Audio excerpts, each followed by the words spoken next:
यशोदानन्दन भज जनरञ्जन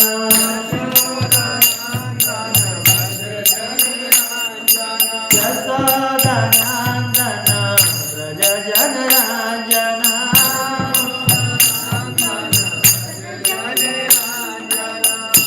यमुना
श्री गौरताय भगवान की जय, श्री श्री लक्ष्मी नरसिंह भगवान की जय, सर्व शालिग्राम शिला की जय, गुरु परंपरा की जय, षड गोस्वामी प्रभुपाद महाराज की जय, प्रभुपाद महाराज की जय, जगत श्री प्रभुपाद की जय, गुरुदेव की जय।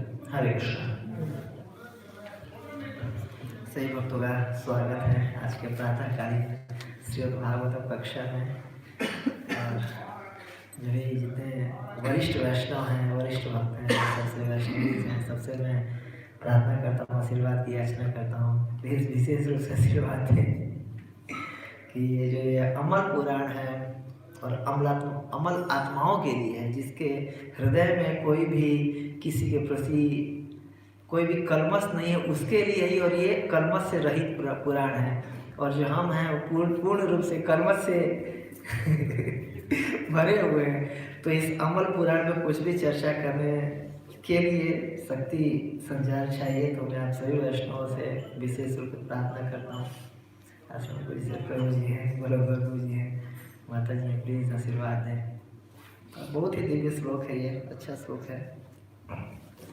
प्रभुपाद जी ने परपट दिया है, छोटा सा परपट है लेकिन बहुत अच्छा है।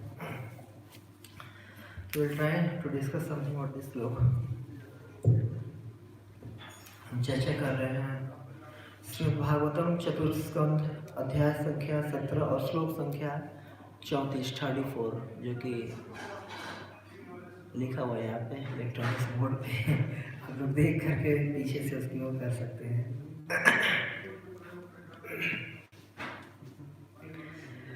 सवै भवान् आत्मविनिर्मितं जगत्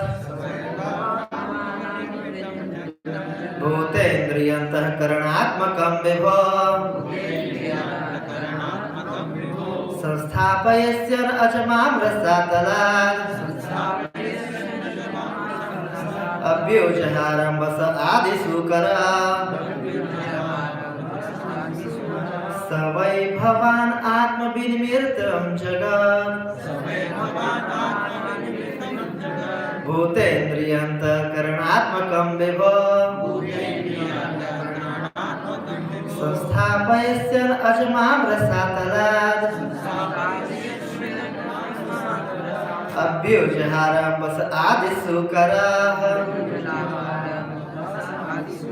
स वै भवान् आत्मनिवर्तितं जगत्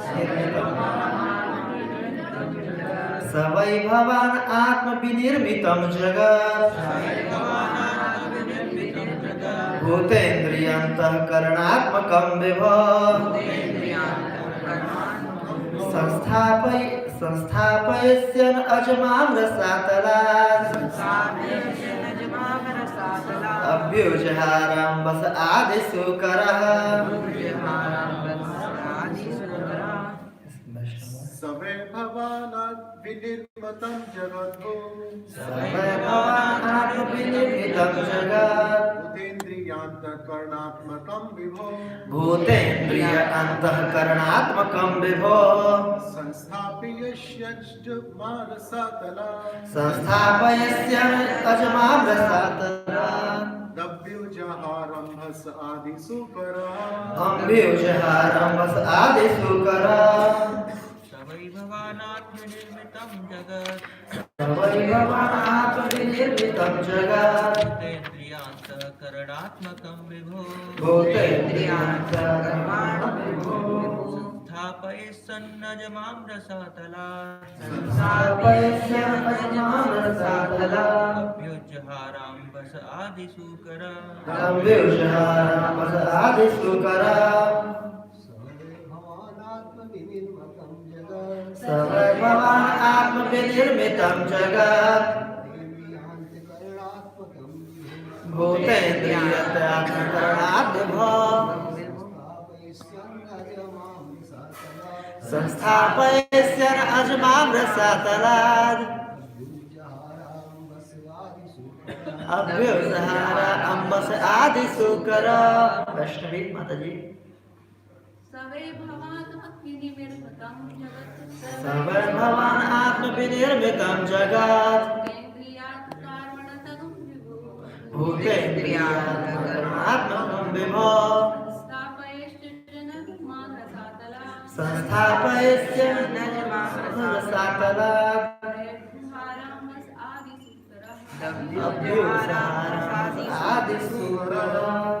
धन्यवाद। तो मैं पढ़ूंगा इसका शब्दार्थ, अनुवाद और तात्पर्य ऐसी भक्तिवेदांत स्वामी श्री प्रभुपाद जी के द्वारा दिया हुआ। जगत गुरु श्री प्रभुपाद की जय। स वह वही निश्चय ही भगवान स्वयं आत्म अपने से विनिर्मितम निर्मित जगत भूत भौतिक तत्व इंद्रिया अंतःकरण मन हृदय आत्मकम से बना विभो हे स्वामी संस्थापयिष्यन् पालन करते हुए अज हे अजन्मा माम मुझको रसातल नामक अधोलोक से अभ्युषहारा बाहर निकाला अम्भसः जल से आदि प्रारंभिक सुकरः बरा। इसका भावार्थ प्रभुपाद जी ने लिखा है, श्रवण कीजिएगा। तो हे भगवान, आप अजन्मा हैं। एक बार आपने आदि सुकर वराह रूप से मुझे ब्रह्मांड के नीचे के जल से बाहर निकाला था। आपने संसार के पालन हेतु अपनी शक्ति से सभी तत्वों, इंद्रियों तथा मन की उत्पत्ति की है। ठीक है, इसका प्रभुपाद जी ने भावार्थ दिया है, तात्पर्य पढ़ूंगा, श्रवण कीजिएगा। यहाँ पर उस समय का उल्लेख है जब श्री कृष्ण वराह के रूप में प्रकट हुए थे और जल में डूबी हुई पृथ्वी का उद्धार किया था। हिरण्याक्ष असुर ने धरती को इसकी कक्षा से अलग करके गर्भोदक सागर के जल में फेंक दिया था। तब भगवान ने आदि वराह का रूप धारण करके धरती का उद्धार किया था। तो प्रभुपाद जी ने बहुत गागर में सागर भर दिया है, बहुत ही सुंदर तात्पर्य दिया है। बिल्कुल देखिए, प्रभुपाद जी के जो समझने की बात होती है कि जैसे सपोज ये पर्टिकुलर श्लोक में क्यों यही परपट दिया है, क्या परपट दिया है, ठीक है, अच्छी बात है, वो समझ जाए तो क्यों यही परपट दिया है। मेन चीज इसको समझने लगेंगे ना, जब श्लोक को और अन्वयन करेंगे तो और समझ में आता है, और आप नहीं देखे हुए भी समझ जाएंगे कि हाँ प्रभुपाद ये परपट दिए होंगे इसमें, और पढ़ेंगे तो वही परपट रहेगा। और ये जब समझने लगते हैं कि ये परपट ही क्यों दिया है, कौन बोल रहा है, क्या मानसिकता से बोल रहा है, उस मानसिकता को पकड़ के प्रभुपाद जी परपट देते हैं, फिर और ज़्यादा श्लोक क्लियर होते जाता है, उसका अगला श्लोक भी और इंटरेस्टिंग बन जाता है अगर ऐसे हम समझते हैं तो हम प्रयास करेंगे इसको समझने का। और इससे पहले गुरु परंपरा से सभी वैष्णवों से जो आचार्य हैं उनसे प्रार्थना करेंगे, प्रणाम करेंगे। आप लोग सब मेरे साथ दोहराइए। ओम अज्ञानतिमिरान्धस्य ज्ञानाञ्जनशलाकया चक्षुरुन्मीलितं येन तस्मै श्रीगुरुवे नमः। श्रीचैतन्यमनोभीष्टं स्थापितं येन भूतले स्वयं रूप कदा मह्यं ददाति स्वपदान्तिकं। वन्देऽहं श्रीगुरो श्रीयुतापदकमलं श्रीरूपं सर्वांश्च श्रीरूपं साग्रजातं सगणरघुनाथं सप्तजीवं साद्वैतं सावधूतं परिजनसहितं चैतन्यदेवं श्रीराधाकृष्णपादान् सहगणललिता श्रीविशाखान्वितांश्च। हे कृष्ण करुणा सिन्धो दीनबन्धो जगत्पते गोपेश गोपिका कान्त राधाकान्त नमोस्तुते। तप्त काञ्चन गौराङ्गे श्रीराधे वृन्दावनेश्वरि वृषभानुसुते देवी प्रणमामि हरिप्रिये। वाञ्छाकल्पतरुभ्यश्च कृपा सिन्धुभ्येव च पतितानां पावनेभ्यो वैष्णवेभ्यो नमो नमः। जय श्री कृष्ण चैतन्य प्रभु नित्यानंद श्री अद्वैत राधा हरे कृष्णा कृष्णा कृष्णा हरे हरे हरे राम राम राम हरे हरे नमो विष्णुपादाय कृष्ण पृष्ठाय भूतले श्रीमते भक्ति वेदांत स्वामी नामिने नमस्ते सरस्वती देवे गौरवाणी प्रचारिणे निर्विशेष शून्यवादी पाश्चात्य देशतारिणे।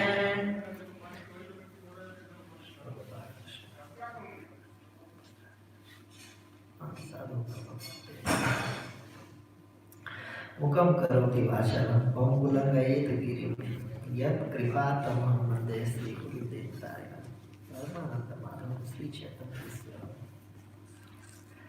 हरे कृष्णा। तो पुनः मैं सभी वैष्णवों से एक बार और अनुरोध करूँगा थोड़ा सा आशीर्वाद दें और ताकि मुझे शक्ति मिले इसमें कुछ चर्चा करने का। और जैसे कि हम लोग गोस्वामी जी का प्रणाम मंत्र पढ़ते हैं कि श्री चैतन्य मनोभीष्टम, श्री चैतन्य महाप्रभु के मन के अभीष्ट को, मतलब what the Chaitanya Mahaprabhu want to deliver, उन्होंने उनके मन के अभीष्ट को समझा और उसी को फिर आगे परंपरा में उन्होंने दिया। वो क्यों कहते हैं, जब रूप चैतन्य महाप्रभु डांस कर रहे थे जगन्नाथ जी के सामने में, बहुत उदंड डांस कर रहे थे। उदंड डांस करते हुए कुछ श्लोक मन में उच्चारण कर रहे थे, श्लोक बोल रहे थे, फिर गिर जा रहे थे, फिर उठ रहे थे, श्लोक बोल रहे थे।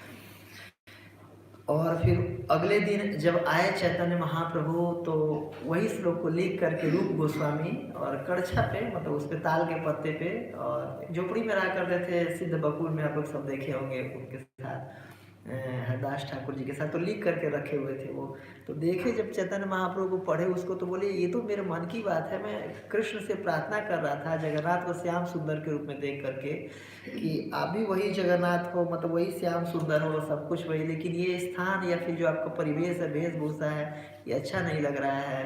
तो मतलब एक राधा रानी के भाव में चैतन्य महाप्रभु प्रार्थना कर रहे थे श्याम सुंदर जी से, जगन्नाथ जी से, और वही वो लिखे हुए थे। तो इसीलिए उनके प्रणाम मंत्र में बोलते हैं श्री चैतन्य मनोविष्टम स्थापितम ये न भूतले स्वयं रूप कदा मह्यम, स्वयं हे रूप गोस्वामी कदा कब मह्यम मेरे ऊपर ददाति स्वपदांतिकम, अपने अपना पदांतिकम चरण कमल देंगे ताकि मैं भी आपके रूपानुगा बन पाऊंगा। वैसे प्रभुपाद जी से प्रार्थना करना चाहूँगा कि जो पर्पट दिए हैं, जो श्लोक है, इसी के अनुरूप में इसकी व्याख्या करो और समझने का हम सब प्रयास करो अपने जीवन में उतारने का इस श्लोक को।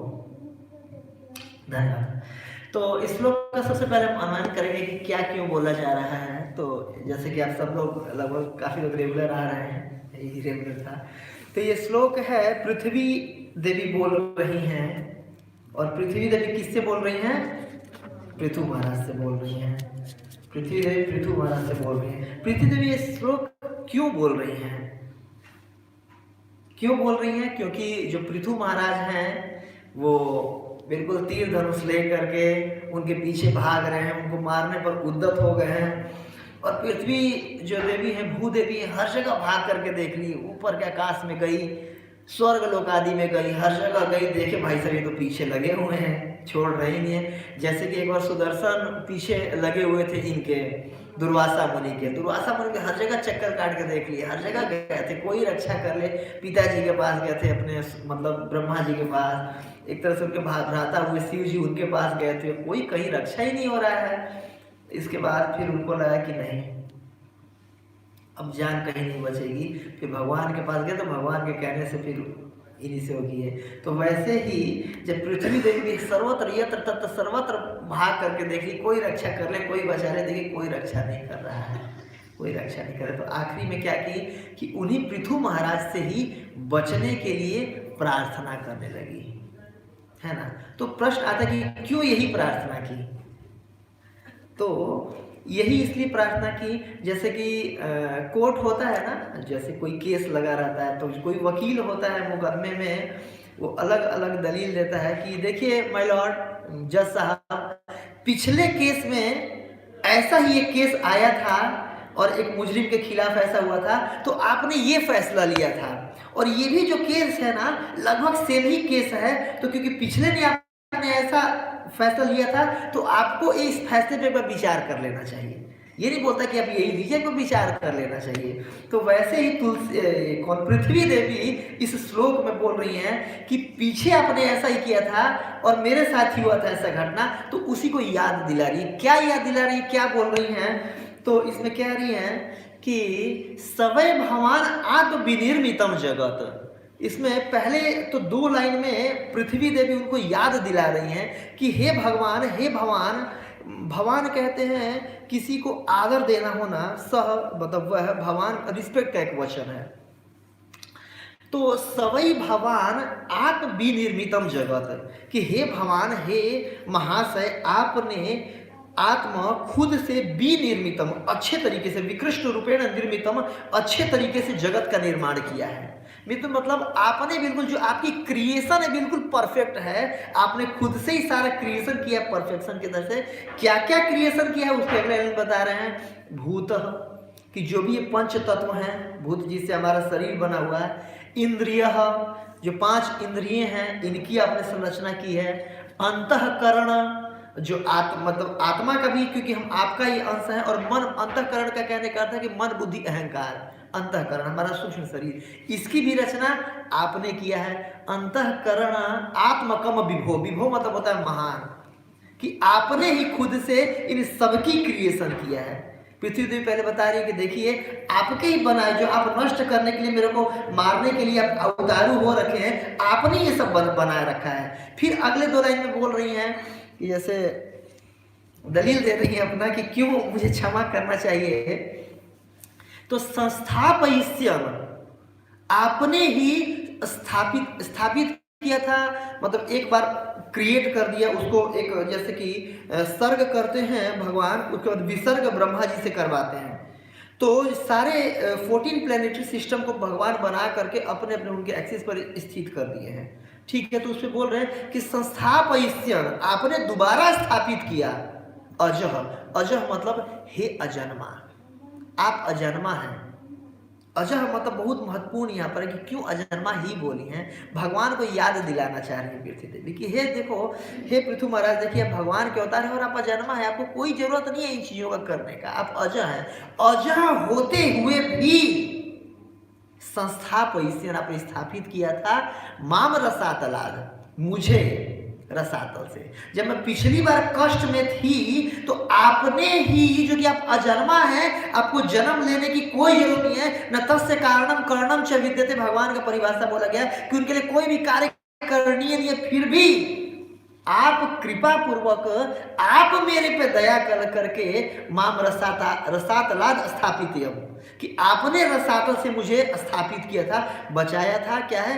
अभ्युजहारा अंबसः सुकर, अभ्युजहारा मतलब निकाला था, अंबसः, अंबु जल को कहते हैं, जल से, और आदि सुकर, आपने आदि बराह का रूप लिया था, सुकर का रूप लिया था। हालांकि आप अजन्मा हैं, आपको कोई जरूरत नहीं है जन्म लेने का, फिर भी आपने मुझे बचाने के लिए सुकर का रूप लेकर के मुझे स्थापित किया था। और अभी आप देखिए, आप ही मुझे मार रहे हैं, आप ही ने मुझे बचाया था, आप ही के चलते मैं यहाँ पर हूँ, जो भी हूँ मैं आप ही के चलते हूँ। आपने क्रिएट किया है, पहले 2 लाइन में बताया, दूसरे 2 लाइन में बताया कि आपने क्रिएशन भी किया, जब भी मेरे पे दिक्कत आया आपने ही बचाया, और अभी देखिए आप ही मार रहे हैं। ये कहाँ का अच्छा चीज़ है ना? मतलब कि उनके हृदय में एक उद्गार जगाना चाह रही है, अपने प्रति दयालुता जगाना चाह रही है, और बहुत अच्छा तर्क दे रही है। और बात भी सही है कि भाई आप ही क्रिएटर हैं, आप ही मेंटेनर हैं, और आप ही मतलब मार रहे हैं मुझे। ये तो ऐसा हो गया जैसे कि कोई मतलब एक वैसा एग्जाम्पल है, बकरीद का त्यौहार आता है तो कई जैसे जन समुदाय हैं, वो एक बकरे को खरीद के लाते हैं, बकरे को पालते हैं और बहुत अच्छे से केयर करते हैं। बहुत जैसे घर में बच्चे को केयर किया जाता है वैसे केयर करते हैं, 10 दिन 15 दिन 20 दिन, और बकरे का इतना ट्रस्ट डेवलप हो जाता है कि उनके बुलाने में इतना अच्छा चीज़ खिला देते हैं क्योंकि बुलाने मात्र से बकरा उनके पीछे घूमने लगता है, आने लगता है, और फिर जब समय आता है तो उसी को काट देते हैं। तो ये अच्छा चीज़ नहीं है, तो कसाई वाला काम है। तो ये पृथ्वी देवी कह रही है कि देखिए आपने बनाया, अब मारना ही तो बनाया क्यों, और आपने ही मेंटेन किया। जय जगन्नाथ बलदेव सुभद्रा महारानी की जय, गोवर्धन लक्ष्मी नरसिंह देव भगवान की जय।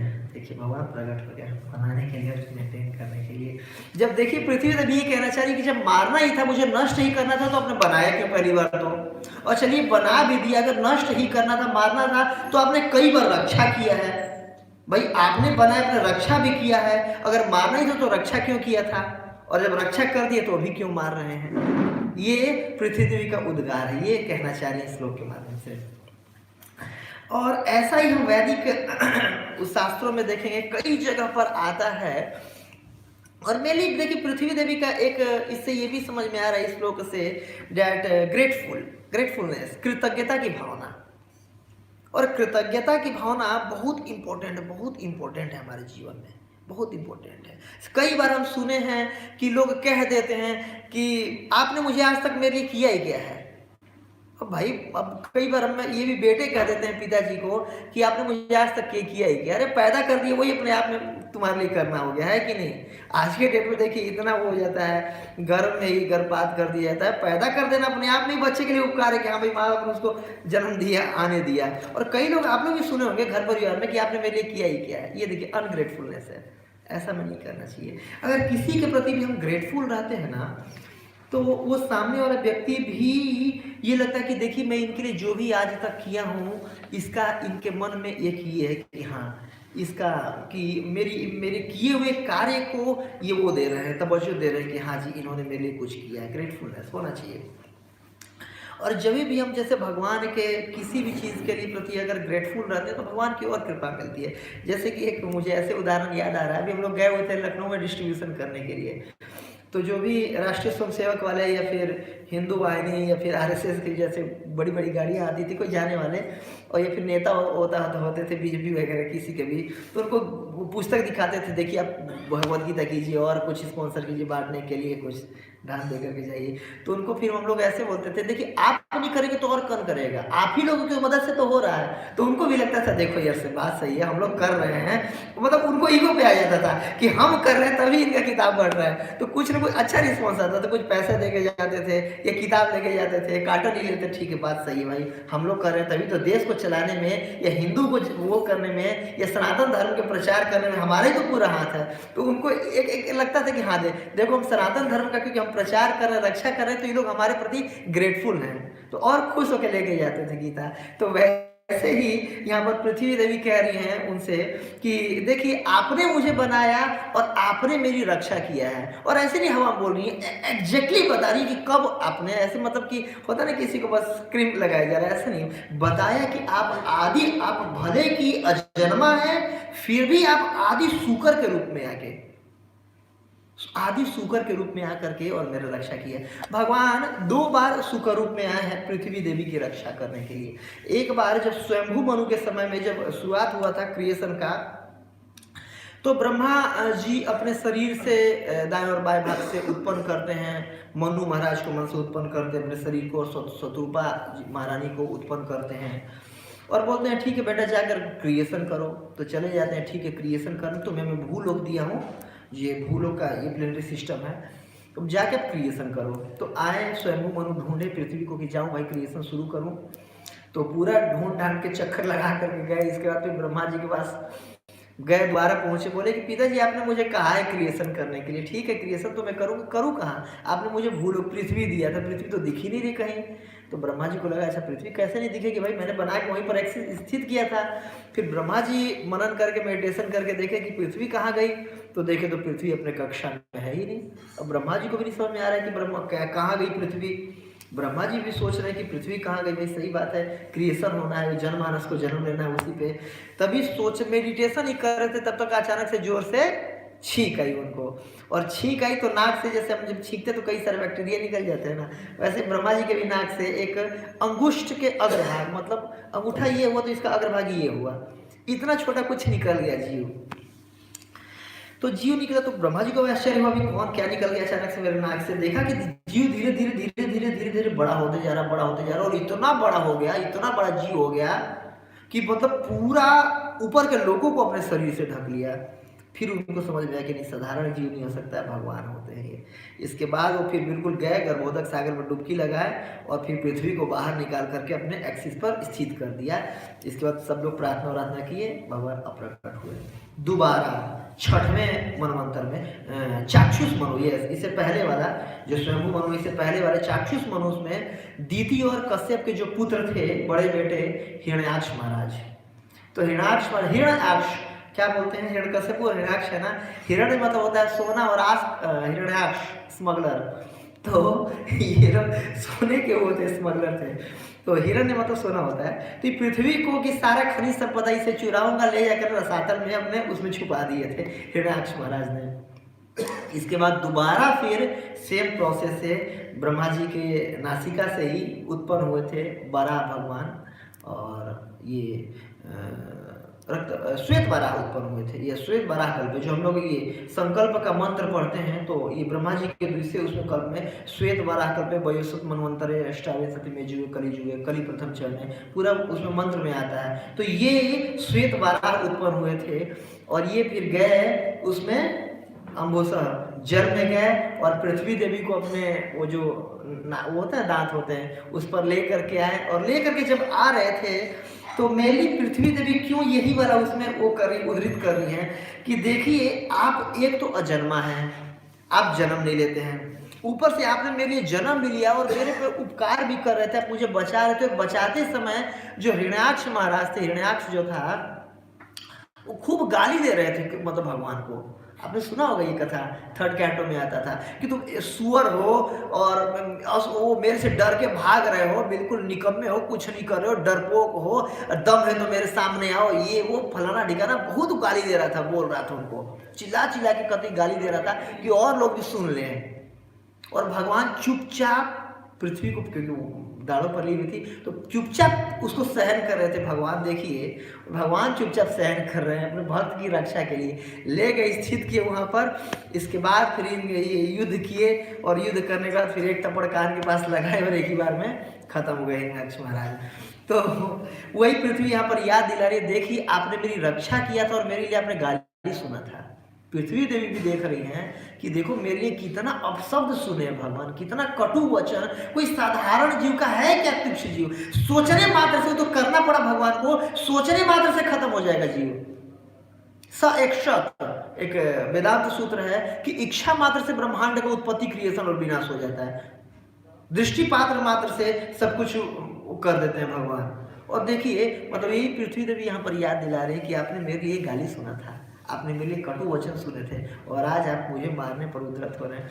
एक बार की ऐसी कहानी आती है कि जब विभीषण थे, समझा रहे थे रावण को कि भाई वो भगवान है, उनके शरण में चले जाओ, इसमें कुछ नहीं रखा है, उनके शरण में जाने पे वही तुम्हारी रक्षा कर सकते हैं, बाकी कोई तुम्हारा रक्षा नहीं करेगा। और जो रावण महाराज थे, रावण जी अपने तमाम चीज बोल रहे थे, नहीं ऐसे मारूंगा, वो करूंगा, ये करूंगा, सबको नष्ट कर दूंगा, मेरा बेटा इंद्रजीत ऐसा वैसा। तो बोले कि ठीक है मेरे साथ आओ।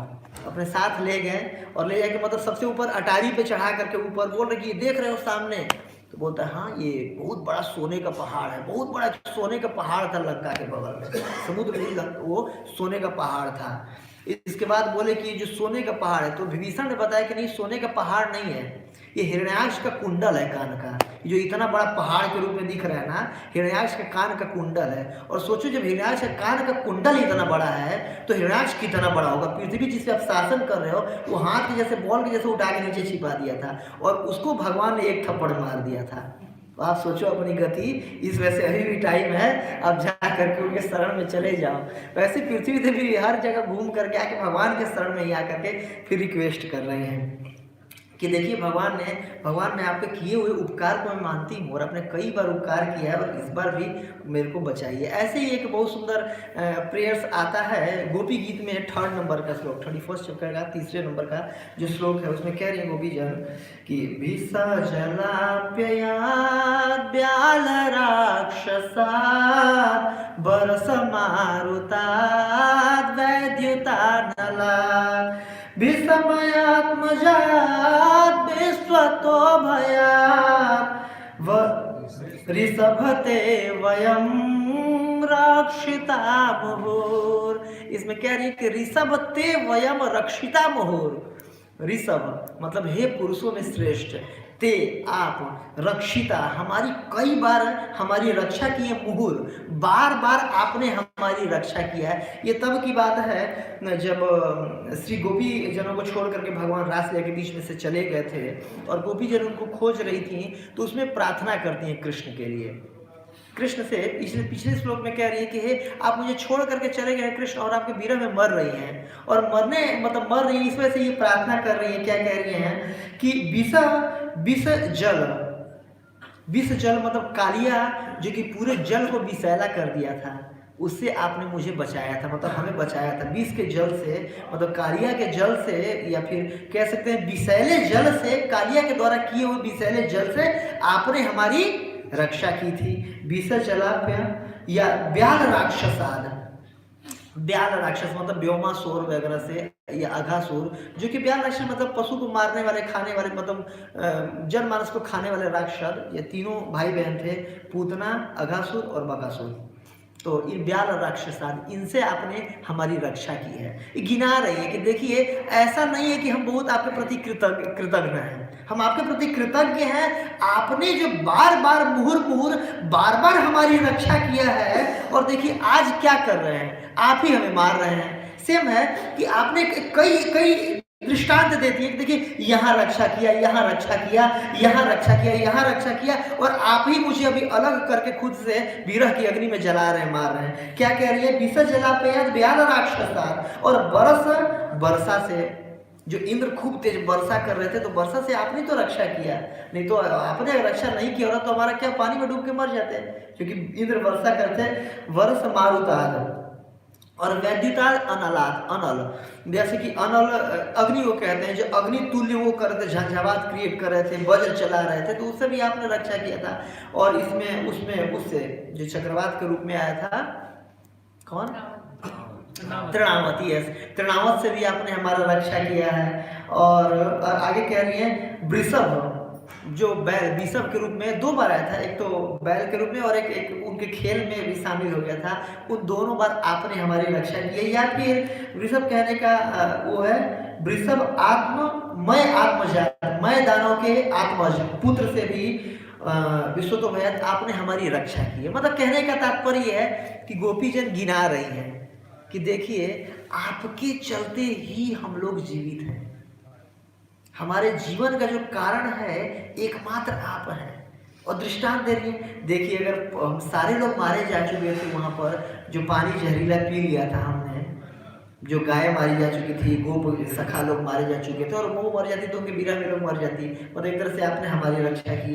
इंद्र के उससे रक्षा की, और ब्याल राक्षस अघासुर के मुख में चले गए थे। और विश्वनाथ ने कहा, ठाकुर तो ये लिख रहे हैं कि मुख में सारे 2 जगह पे दृष्टिपात करके जिंदा किया है। एक पहले नंबर पे विष से, कालिया के विष से पीते ही सब लोग मर चुके थे, और दूसरा अजगर के मुंह में जाकर के मर चुके थे। भगवान ने दृष्टिपात से जिंदा किया। देखिए आपने हमें बार बार मुहुर बार बार हमें बचाया है, और अभी क्या कर रहे हैं, आप ही हमें मार रहे हैं विरह की अग्नि में। वैसे ही बोल रही हैं पृथ्वी देखिए आपने ही मुझे बचाया है, मैं तो रसातल में डूब कर खत्म हो चुकी थी, आपने मुझे, आप आदि हैं, आप जन्म नहीं लेने वाले हैं, फिर भी देखिए कितना आपका मेरे प्रति प्रेम है। ये प्रेम को जता रही है पृथ्वी देवी कि आपने सूकर के रूप में एक निकृष्ट योनि में मेरे चलते उत्पन्न हो गया, जन्म ले लिए, या फिर और जन्म तो नहीं कह सकते, अवतरित तो हो गए, और आप मुझे बचाए और आप ही भी मार रहे हैं। गोपी जन भी वही करिए। और एक और दृष्टांत आता है,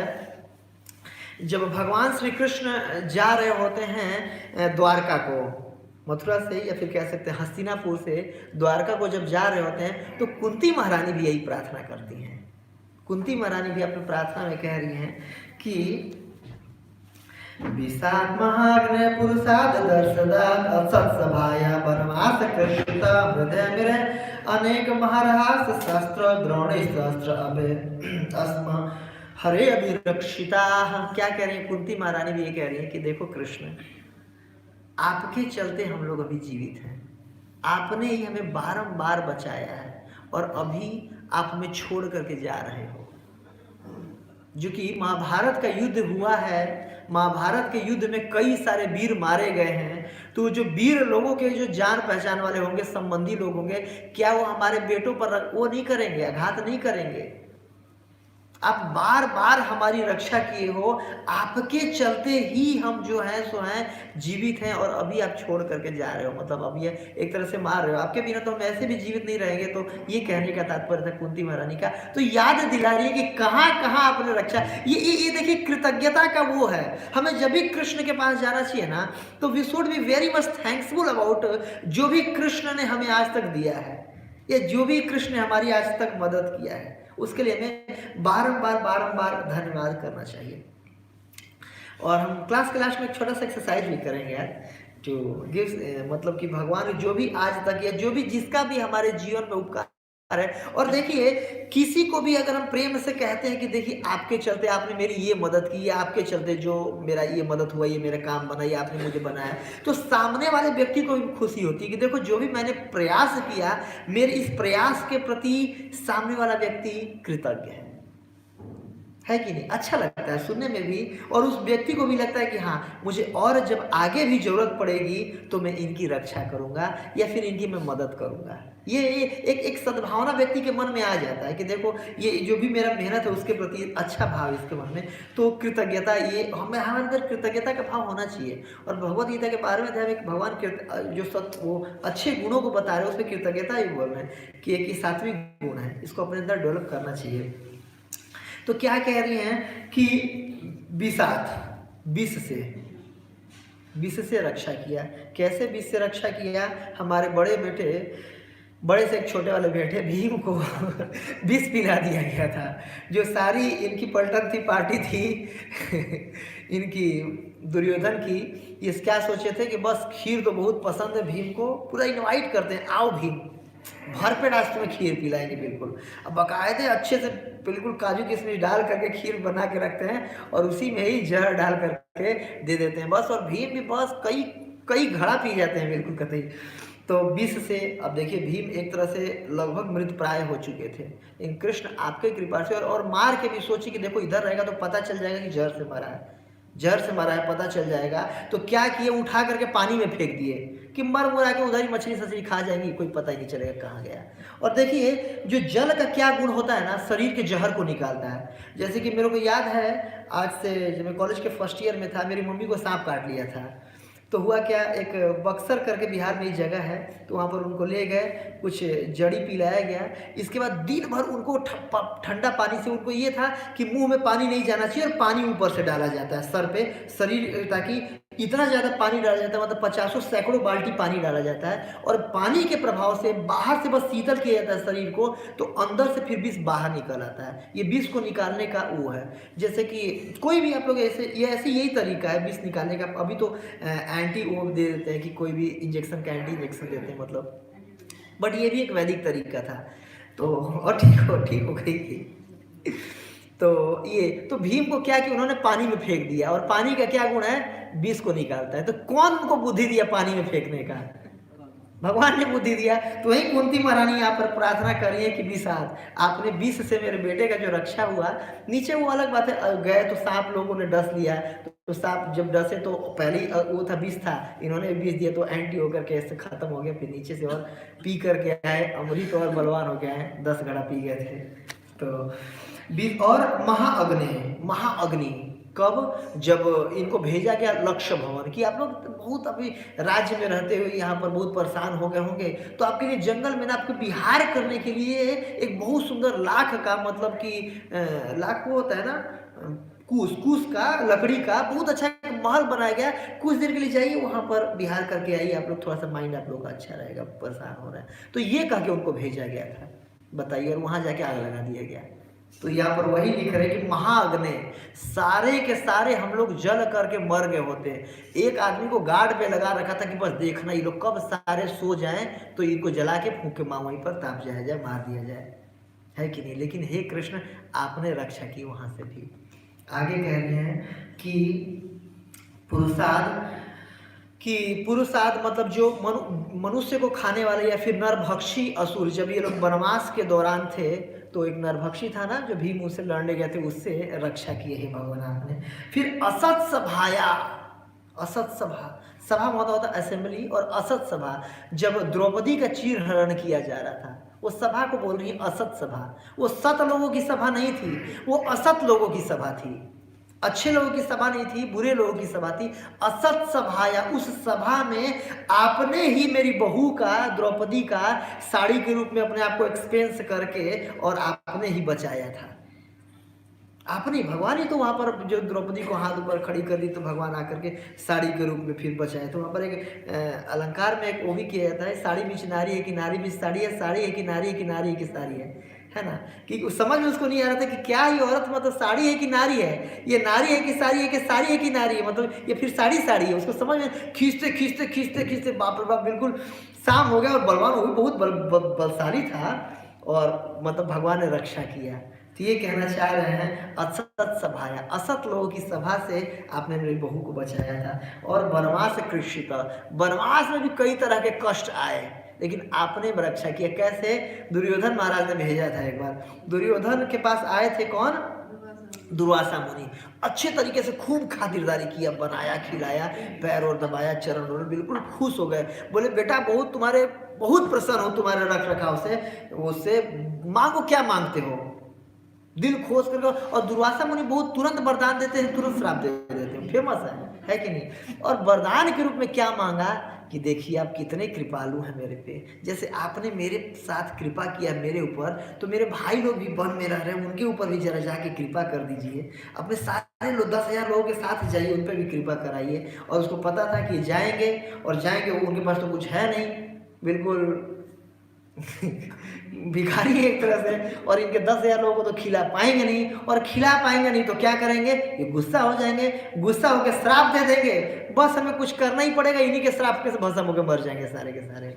तो वही यहाँ पर कुंती महारानी बोल रही हैं कि वनवास कृक्षित, कि वनवास में कई तरह के कष्ट आए, आपने रक्षा किया। आपने आकर के जो कि दुर्वासा मुनि और सारे उनके शिष्यों का, पूरे पार्टी का पेट भर दिया था, जिसके चलते हमारी रक्षा हो पाई। नहीं तो उसमें पक्का ही तो श्राप से जला देते, हमें मार देते। आगे कह रहे हैं कि फिर मृधे मृधे अनेक महाशस्त्र अस्त्रों की, बार बार आपने ये इसके महाभारत के युद्ध में, कैसे एक बार की बात है, युद्ध लड़ी जा रही थी 10वें दिन, और उन्होंने फैसला भी ले लिया था कि आज तो कतई मार ही दूंगा अर्जुन को। और बिल्कुल एक के बाद एक बाण चलाए जा रहे थे, बाण चलाए जा रहे थे, और बिल्कुल अब इतने ज़्यादा परेशान हो गए थे अर्जुन कि परेशानी के वो खो करके अर्जुन अपने पसीना पोंछने लगे। इतना पसीना आ रहा था कि पसीना से आंखों पर पानी आ जा रहा था, देख ही नहीं पा रहा कि मेरे को तीर कहाँ मारना है, इतना तेज बाण मार रहे थे वो भीष्म पितामह। और जब पसीना पोंछने लगे तो कृष्ण आगे उनका रथ चला रहे थे, और कृष्ण पीछे से देख लिए, मतलब अपने भगवान का अंगान यश सकलेंद्रिय वृत्ति मनती, एक अंग दूसरे अंग का कार्य करता है। तो भगवान का सर आंख का काम कर सकता है, भगवान का पीठ, तो अपने पीठ से देख लिए कि वो अर्जुन तो वो पोंछने जा रहा है पसीना, और सामने ये बाण मार रहे हैं, क्या होगा। तो अचानक से भगवान ने वो नीचे झुका दिया घोड़ों को, और उनके सर के ऊपर से पार हो गया जो वो था। तो देखिए यही वहाँ पर बोली कि आपने बार बार रक्षा किया है, महाभारत के युग में अनेक शस्त्रों से रक्षा किया है। रक्षा करने के लिए क्या कर रहे थे, कई बार देख रहे थे कि अर्जुन भी तो ऐसा बाण चला रहे थे कि मतलब जब तक बाण लेके चलाने जाए तब तक उनके बाण आ जाता था। तो कृष्ण खड़े होकर के और अपनी छाती पे बाण को ले लेते थे, और उनकी बाण इतना तगड़े होते थे, बिल्कुल छाती छेद कर देते थे कृष्ण के, मतलब कवच को छेद कर देते। हाँ, छाती को छेद नहीं करते तो खून आ जाता था, है कि नहीं। वही आखिरी समय में याद कर रहे हैं भीष्म पितामह कि जब तीसरे श्लोक में कि हे भगवान आपका वो स्वरूप मुझे, पार्थ सारथी वाला स्वरूप मुझे स्मरण हो। तो देखिए कहने का तात्पर्य है कि वहाँ पर आपने हमारी रक्षा किया। और ये उसका परीक्षित महाराज भी उसी को कह रहे तिमिंगल ही, कितने तिमिंगल जैसे बड़े बड़े योद्धा थे, लेकिन आपने हमारे दादाजी लोग को बचाया। और कुंती महाराज ने फिर कह रहे हैं अभी द्रोणी के अस्त्र से आपने, अभी मैं देखा मेरी बहू का, ये बहू के बहू का जो भी कह सकते हैं, उत्तरा का रक्षा किया है आपने। तो हे कृष्ण मैं आपके प्रति कृतज्ञ हूँ, तो आपने ही हमारा रक्षा किया, जो भी हम हैं आपके चलते हैं। तो वही कृतज्ञता अपनी प्रकट कर रही है इस श्लोक में पृथ्वी देवी कि हे कृष्ण जो भी हैं आप ही के चलते हम लोग हैं ऐसे, तो भयभीत थी। तो एक वो आता है कि हमें जीवन में भय आता ही क्यों है, एक और दृष्टिकोण है इस श्लोक को देखने का, क्योंकि भयभीत होकर के उनको शरण लेने की जरूरत पड़ी। तो जीवन में भय आता ही क्यों है कि नहीं? भय हो रहा है तो बार बार हमें बचने के लिए इधर उधर भागना पड़ रहा है या छुपना पड़ रहा है। तो इसके बारे में श्रीमद् भागवतम के 11वें स्कंद में उद्धव गीता में कृष्ण उद्धव जी को बता रहे हैं। ये एक संवाद है निमि महाराज और उनके बीच, 9 योगेंद्र के बीच का है, बहुत सुंदर संवाद आता है। तो बताते हैं कि भय हमें जीवन की किसी भी परिस्थिति में, देखिए हम सबका एक्सपीरियंस है कि कभी ना कहीं हम लोग भयभीत होते हैं, है कि नहीं? हम में से कोई नहीं है जो कि कह नहीं सकता है कि जीवन में मैं कभी भय नहीं हुआ है मुझे, हम सबको होता है। तो भय होता ही क्यों है? What is the root cause? तो इसमें बता रहे हैं कवि योगेंद्र बता रहे हैं इससे निमि महाराज से, क्या कह रहे हैं कि भयम द्वितीय अभिनिवेशयस्यात् ईसा पतेश से विपर्दयो स्मृति तन्मायया तो बुधआ भजेतम भक्तैक एष गुरुदेवतात्मा। इस श्लोक में 5 तत्वों की व्याख्या किया गया है। बहुत बहुत डीप श्लोक है ये। भगवान उद्धव गीता इसको कहते हैं, उद्धव जी को बता रहे हैं कि भय क्यों आता है। भयम द्वितीय अभिनिवेशयत् स्यात्, जब भी हम द्वितीय अभिनिवेश में चले जाते हैं तो भय आता है। द्वितीय अभिनिवेश का मतलब क्या होता है कि अपने स्वरूप से हट करके कुछ और अपने को मान लेना। जैसे कि हम क्या है, भगवान के पार्ट एंड पार्सल है, जीवरे स्वरूप है कृष्ण नित्य दास। तो कृष्ण के नित्य दासता को छोड़ करके कुछ और जब मान लेते हैं, अब देखिए कृष्ण के जैसे सरल भाषा में इसको ये कह सकते हैं कि जैसे कोई छोटा बच्चा हो, पिताजी के साथ अगर मेले में चल रहा हो, मेला देखने जा रहा हो, खूब भीड़ भड़का हो और पिताजी का हाथ पकड़ा हुआ है, एक उंगली ऐसे करके चलते हैं, बचपन में लोग चलते थे, तो बिल्कुल कतई सीना चौड़ा करके चलता है, बिल्कुल अकड़ करके। कुछ भी हो भाई पिताजी है, पिताजी का हाथ पकड़ा हो, कुछ भी है पिताजी, निर्भीक होकर के चलता है कि नहीं? पिताजी का पर वो होकर के निर्भीक होकर के, तो उसने वो स्वरूप को जानता है कि मैं पिताजी का पुत्र हूँ और पिताजी मेरे मेंटेनर रक्षक हैं, निर्भीक होकर चलता है। वैसे यहाँ पर कह रहे हैं भयम द्वितीय अभिनिवेशयत्, कि हम द्वितीय अभिनिवेश में चले जाते हैं कि कृष्ण के संतान हैं या कृष्ण के पार्ट एंड पार्सल नित्य अंश हैं, इसको छोड़ करके कोई भी अभिनिवेश कि मैं अमरेंद्र हूँ या मेरे फादर का नाम ये है, मैं भारतीय हूँ या मैं दिल्ली का वासी हूँ या मैं ब्रह्मचारी हूँ, ये जो भी द्वितीय सब कुछ ये डिग्री, मतलब ये कैसे कह सकते हैं, अपने आप को कुछ ओरिजिनल चीज़ से हट करके कुछ और मान लेना। इसके चलते ईसा पते से विपर्दयो स्मृति, हमारी स्मृति विपरीत हो जाती है। किससे? ईश से, भगवान से हमारी स्मृति विपरीत हो जाती है। और ये क्यों होती है? तन्माया, तो भगवान तन आपकी माया के चलते। तो इसलिए क्या करने के लिए तन्माया, तो बुध आ भजे, तो इससे बचने का क्या उपाय है? जो बुद्धिमान है बुध आ भजेतम, आपका अगर भजन करें, उपाय बता रहे हैं कि अगर भय से बचना हो तो क्या करना है? बुध आ भजेतम, जो बुद्धिमान है आपका भजन करते हैं। कैसे भजन करते हैं? भक्तई का ऐसा, भक्तैक ईसा गुरुदेवतात्मा, गुरु को अपना शरीर और आत्मा मान करके अगर कोई भगवान का भजन करता है तो जा करके इस भय से हम मुक्त हो सकते हैं। तो जीवन में कभी भी ऐसा सिचुएशन आए तो हमें क्या करना चाहिए? भगवान के शरण में जाना चाहिए और अपने स्वरूप को हमें समझना चाहिए। एक बंगला में है ना कि जीवे कृष्णदास यही विश्वास कर ले तो आर दुख नहीं। हमें क्यों दुख आता है? क्योंकि हम ये भूल गए हैं कि कृष्ण के हम अंश हैं, दास हैं, मालिक समझने लगते हैं, है कि नहीं?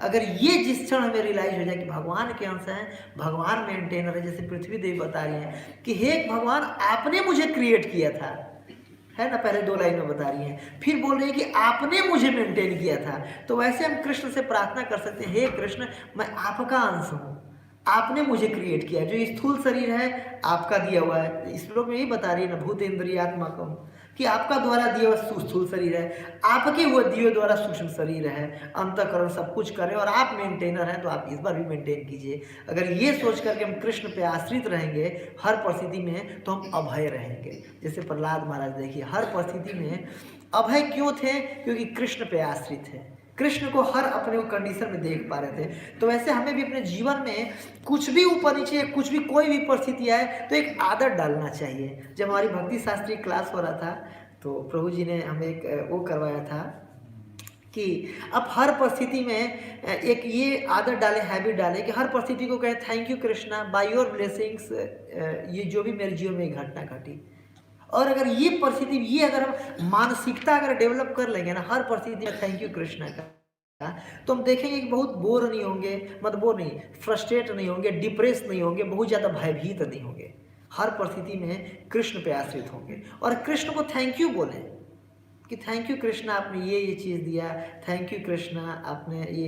मैं एक बस टाइम हो चुका लगभग, मैं थोड़ा सा उस समय लेना चाहूँगा। और आप लोग को सबको 30 सेकंड का टाइम मिलता है, फिर सबको हाथ खड़े करके एक एक पॉइंट बोलना होगा जो भी आपके जीवन में कृष्ण का या गुरु का या प्रभुपाद का या किसी और व्यक्ति का, पिता का, माता का, पति का, पत्नी का बहुत बड़ा सहयोग रहा है, जिसका आप लोग सोचते हैं कि हाँ ये कृपा इनका है मेरे ऊपर, तो आप सबको एक एक पॉइंट जरूर बोलना है कि इनकी मेरे ऊपर ये उपकार किया, ये कृपा, ये इस चीज़ के लिए मैं इनके प्रति कृतज्ञ हूँ। ठीक है, तो 30 सेकंड सब लोग सोच लीजिए। यस, आप बोल सकते हैं जो भी आपको मतलब आपको बोलना है, किसी के प्रति भी, कोई हो सकता है, भगवान, गुरु, पति पत्नी, टीचर, कोई हो सकता है। एक चीज़ कोई बोलिएगा जो कि आपको अभी भी याद है जीवन में, जिसके प्रति हम सच में कृतज्ञ हैं। सोचिए। दूसरे के जीवन के बारे में बता सकते हैं।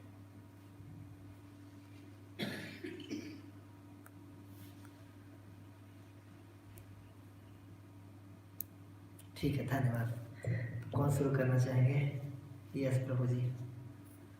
कृष्ण के नाम बचपन से ही सुना हुआ था, फोटो देखता था, but Krishna as a supreme personality of God है, ये इस्कॉन में आता है मुझे। तो इस्कॉन के प्रति आप कृतज्ञ हैं। Okay, thank you. यस प्रभु जी। यस मुझे जैसे इन्होंने बताया कि हम भगवान के बारे में थ्योरी नहीं, बिल्कुल एज इट इज प्रैक्टिकल बताना है। पहले से सुनते आए हैं, हाँ। पर जो हमारे को पढ़ना सिखाया, जो आज हम रोज यहाँ पे आ रहे हैं, वो आप ही कृष्ण है। आप ही के हम कृतज्ञ हैं कि आप हमारे को सिखा रहे हैं, पढ़ा रहे हैं। अपने चलते हैं। Thank you, thank you. Yes प्रभु जी। भक्तों के प्रति कृतज्ञ हैं। Okay, thank you. मतलब 1 साल पहले मैं जिम में कष्ट आया था, तो उस समय तो बहुत फ्रस्ट्रेशन हुआ था।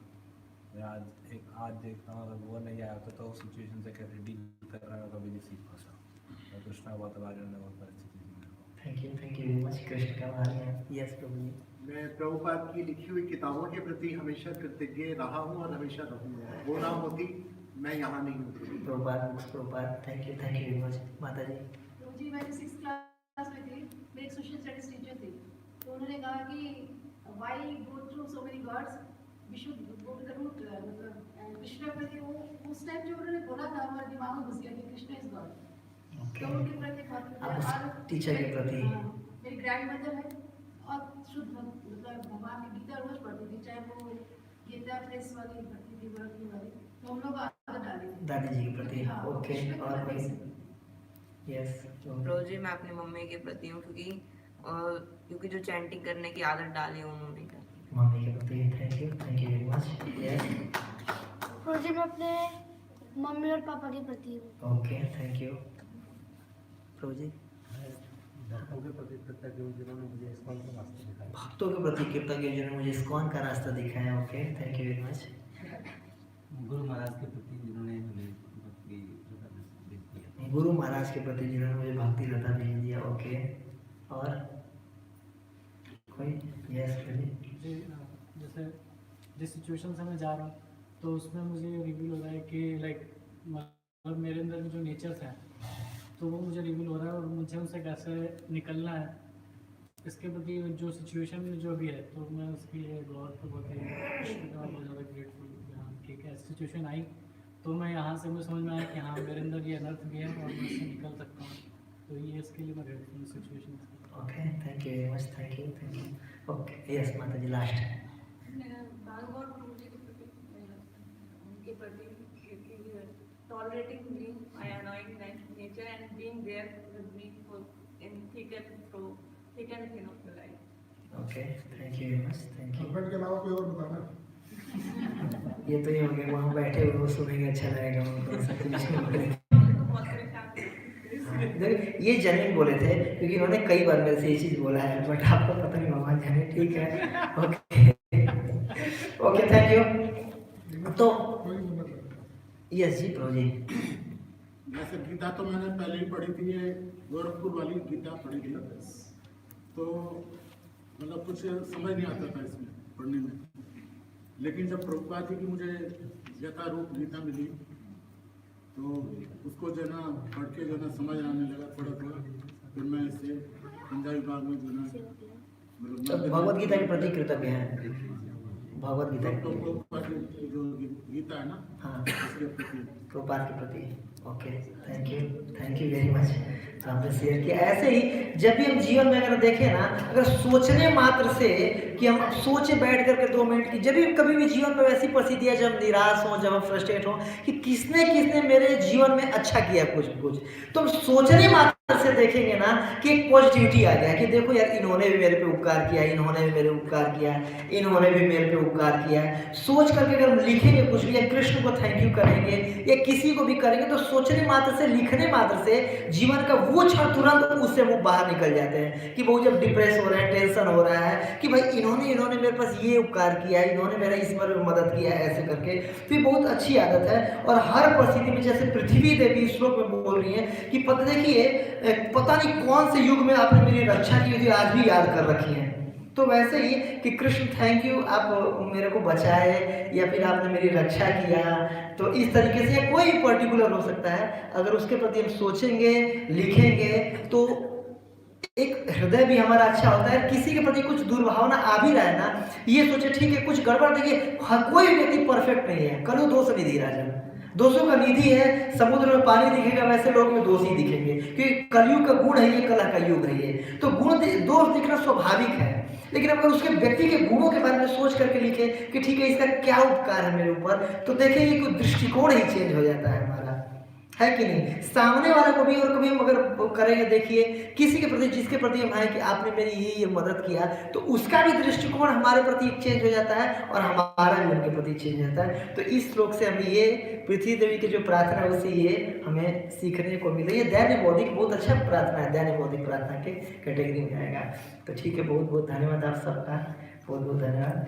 ग्रंथराज श्रीमद् भागवतम की, जगत गुरु श्री प्रभुपाद की।